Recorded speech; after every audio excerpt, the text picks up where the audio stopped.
Ayun na, good morning mga kabarbers. Ito nga pala, may batang pumunta sa bahay namin habang nagpapatuka ako ng aso. Anong kailangan mo? Papagupit pa ako. Papagupit ka? Anong klaseng gupit? Gupit, binata ko. Ay, sige.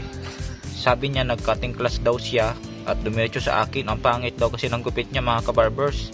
Nahiya siya pumasok. Sabi ko sa kanya, hindi ako expert sa gupitan. Sabi niya, okay lang. Pag pangit yung gupit, pagupit ka na lang ulit ha? Okay ba? Pagupit, bigyan na lang kita pagupit, okay? Okay. Okay.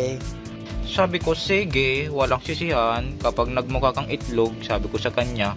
So tara, simulan na natin. Ito nga palang gupit niya ay hindi ko alam dahil minanumano ko lang to. Sinundan ko lang yung gupit sa kanya ng barbero niya.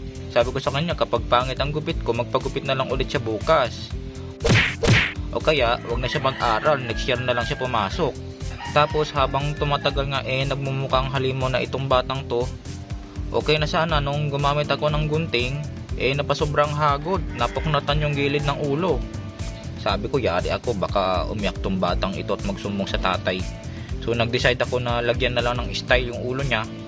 Ginuhitan ko, tapos pati kabila nilagyan ko na din. So ito na ang finished product mga kabarbers. Pero binigyan ko yan ng 50 pampagupit. Para kung sakaling ayaw niya yung gupit niya, magpagupit na lang siya bukas. Ayan ang pogi. Mukhang hindi papahuli ng buhay mga kabarbers. Masaya ka ba? Sagot. Sige, magpagupit ka na lang bukas. Tapos nagulat ako habang nagugupit ako ng buko sa ilong. May pumunta ditong Buda. Magpapagupit ako, guys.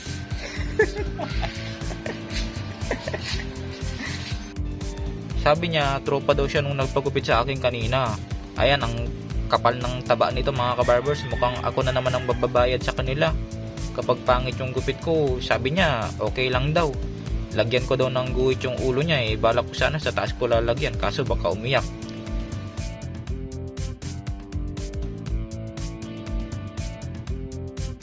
So ayan na nga, habang ginugupitan ko itong bata, parang makina yung ulo, kada hagod umuurong yung leeg. Kala mo office chair. Kaya pala ayaw siya tanggapin siguro ng mga barbershop kasi parang kiti-kiti yung ulo. Tingnan nyo mga kabarbers, hirap na hirap ako dyan. Hawak ko na yung baba niya. Tapos nilalagyan ko na nga ng guhit. Maayos sana yung design ko, kaso magulo yung ginugupitan ko. Kaya yung guhit niya hindi nagtagpo. Pero ayos lang, hindi niya naman halata. At ito na nga ang finished product mga kabarbers. Hindi ko siya binigyan ng 50 kasi masaya siya Sabi ko, maligo na siya at mukha na siyang gorilla sa dami ng buhok. Guys, okay lang guys. Okay lang yan. Apa. Okay na yan. Guys, salamat sa inyo. O siya, hanggang dito na lang mga kabarbers. Kapag mahaba ulit buhok nila, kakalbuhin ko na.